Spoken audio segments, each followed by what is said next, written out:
নমস্কার বন্ধুরা, শুভ সকাল। আজকে সকাল সকাল রান্না করতে চলে আসলাম। আজকে ডিম দিয়া, মানে দেশি মুরগের ডিম। আমি নিজে মুরগ পালি, এই মুরগের ডিম, আজকে দেশি মুরগের ডিম নিলাম। আর ছোট দেশি আলু, এই আলু দিয়ে আমি আজকে ডিমের ঝোল দেবো। কিভাবে ডিমের ঝোল দিই আপনারা দেখতে থাকেন। আজকে ডিমের স্পেশাল ঝোল রান্না করবো আজকে। পরে আগের থেকে বসা রাখলাম, কড়াই গরম হয়েছে, কড়াইয়ে তেল দিয়ে দেবো। অনেকদিন হয়েছে ডিম রান্না করি না, তো আজকে মন চাইলো ডিম দিয়ে আলু দিয়ে ঝোল রান্না করতে। তো আজকে ডিম দিয়ে আলু দিয়ে ঝোল রান্না করবো। হলুদ, লবণ,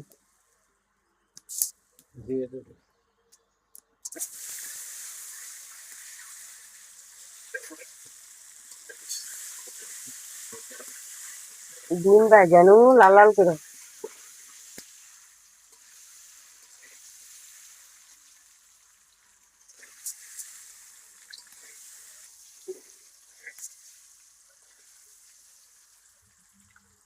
লাইট বন্ধ হয়ে গেছে। ডিম লাল লাল করে ভাজা নিলাম।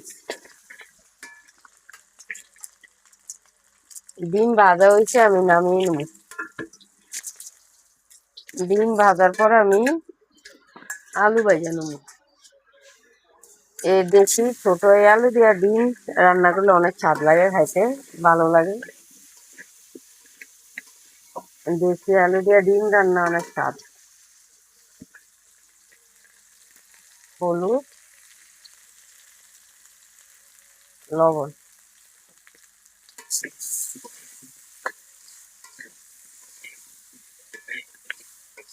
আলু লাল লাল করে ভাজা নেব।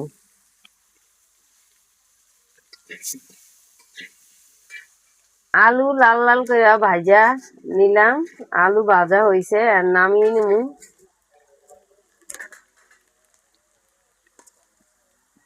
আলু ভাজা হয়েছে, সবগুলো আলু নামিয়ে নেব।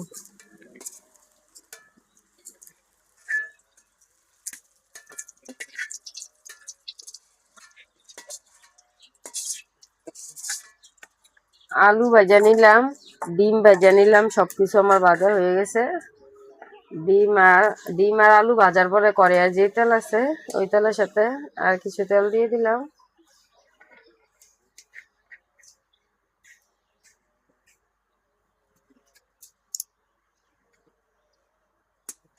কড়াইয়ের তেল গরম হয়েছে, পেঁয়াজ দিয়ে দিলাম। পেঁয়াজ লাল লাল করে ভাজা নেব।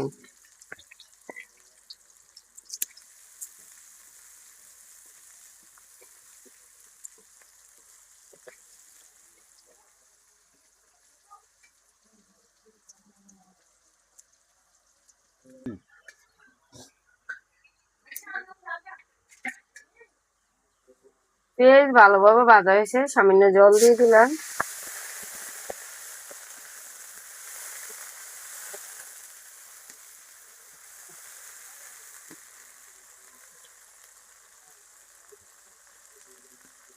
রসুন বাটা, আদা বাটা, জিরা বাটা, ধনিয়ার গুঁড়া, সব মশলা একসাথে আমি দিয়ে দিলাম।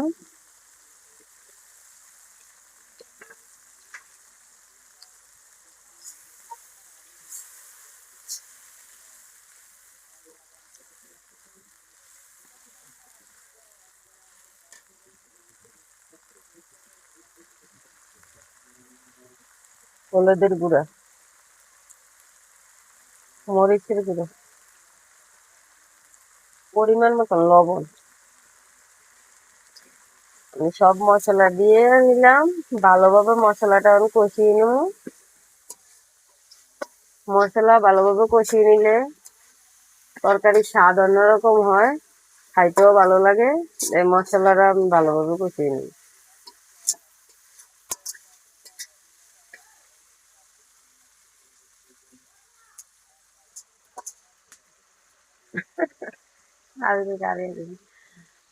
মশলা ভালোভাবে আমি কষিয়ে নিলাম। মশলা থেকে তেল ছেড়ে দিতে, এইভাবে ভালোভাবে কষিয়ে নিতে হবে। আমি ভাজা আলু দিয়ে দিলাম। সাথে ডিম দিয়ে দিলাম। ডিম আর আলু একসাথে আমি মশলার সাথে কষিয়ে নেব।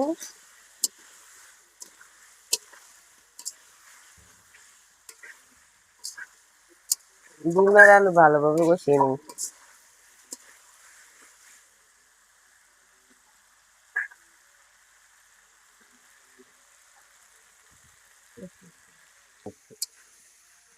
ডিম আর আলু মশলার সাথে ভালোভাবে কষিয়ে নিলাম। কষানি হয়ে গেছে, জল দিয়ে দেবো।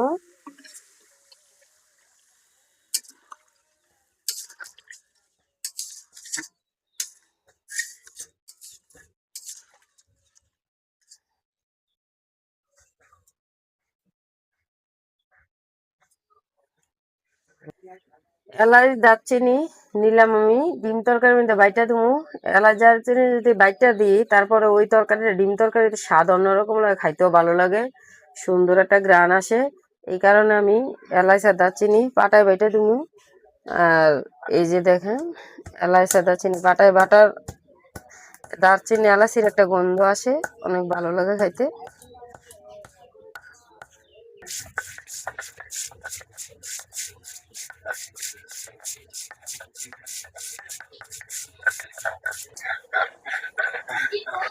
মশলা বাটা হয়ে গেছে, মশলা বাটা নিলাম।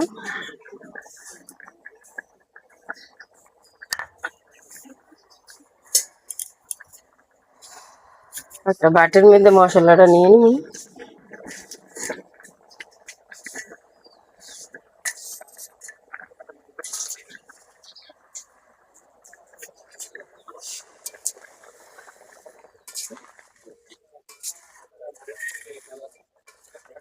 নামানে কিছুক্ষণ আগে আমি গরম মশলা বাটাটা দেওয়া লাগে, গরম মশলা বাটা দিয়ে দিলাম।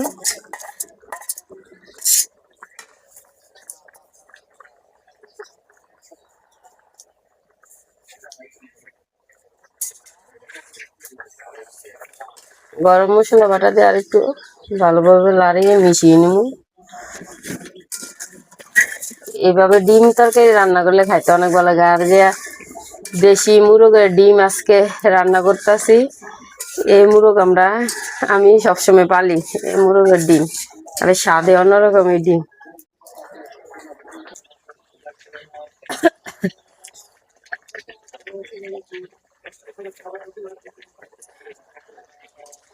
আমার ডিম তরকারি রান্না হয়ে গেছে, আমি নামিয়ে নিব।